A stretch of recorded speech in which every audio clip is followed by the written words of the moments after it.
Karibu katika video hii nitakuonyesha mambo ya msingi ambayo unatakiwa kuyafahamu kabla hujaanza kuwekeza UTT AMS. Jambo la kwanza ni mpango wa kuwekeza ndani ya UTT AMS. Jambo la kwanza ni kuwa na lengo la uwekezaji. Hapa unatakiwa ujiulize, kwa nini uwekeze? Na je, unawekeza kwa lengo lipi? Ni kupata mtaji ama kupata ada ama kwa ajili ya ustafu? Jambo la pili ni kuhakikisha unatafuta sehemu ambapo utapata pesa ya uwekezaji.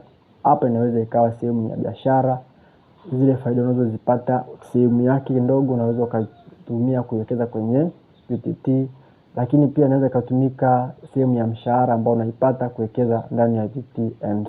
Lakini pia jambo la tatu unatakiwa kuzingatia kwamba kama umeanza na umeamua kuwekeza katika UTT AMS, wekeza mara kwa mara.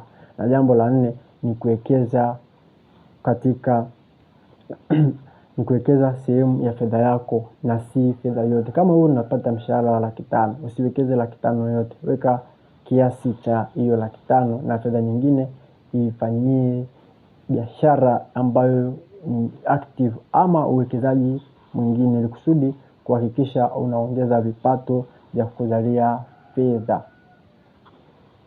Na hapa naenda kuonyesha maana ya faida jumuishi ama compound interest. Tafsiri yake ni kwamba unaweza kuangalia mtu anaweza kuweka pesa ndogo lakini akapata faida kubwa katika UTT AMS. Shida ni nini ama ni nini kinachofanya mpaka mtu apate faida kubwa kwa pesa ndogo alizoziweka kwa muda mrefu? Tafsiri yake ni kwamba muda unazaa matokeo makubwa. Kama umeweka pesa yako kwa muda mrefu utapata faida kubwa. Hapa nimetoa mfano tu kwamba mfano ni umeweka milioni 1 kwa kipindi cha mwaka mmoja. Sasa baada ya mwaka mmoja utakuwa umepata 120,000 kama 12% ya faida yako utakayokuwa umepata.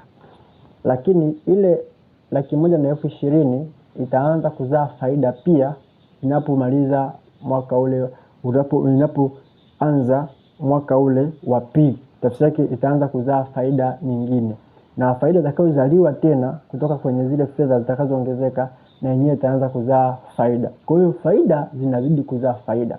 Faida zinazidi kuzaa faida. Ndio maana ukiwekeza pesa yako kwa kipindi cha muda mrefu ndani ya UTT AMS utakuta imeongezeka sana zaidi ya kile kiwango ambacho umewekeza. Lakini pia kuna vitu vinne ambavyo unahitajika uwe navyo ili kujiunga katika kampuni ya UTT. Jambo la kwanza unatakiwa uwe na NIDA. Jambo la pili uwe na email ambayo ni active. Na jambo la tatu uwe na namba ya simu ambayo ni active. Jambo la nne ni kuwa na app. Kwa hiyo video inayofuata nitakuonyesha namna ya kuweza kujiunga UTT AMS kupitia app ya UTT AMS. Na hii haikuhitaji wewe lazima ufike ofisini, inakuhitaji wewe kuwa na utayari wa kuweza kufanikiwa kuwa download app na kuweza kujiunga kwa njia ya online popote ulipo Tanzania. Eneo lolote ulipo una uwezo wa kujiunga katika mifuko ya kampuni ya UTT AMS na ukaanza uwekezaji wako pasipokuwa na shida.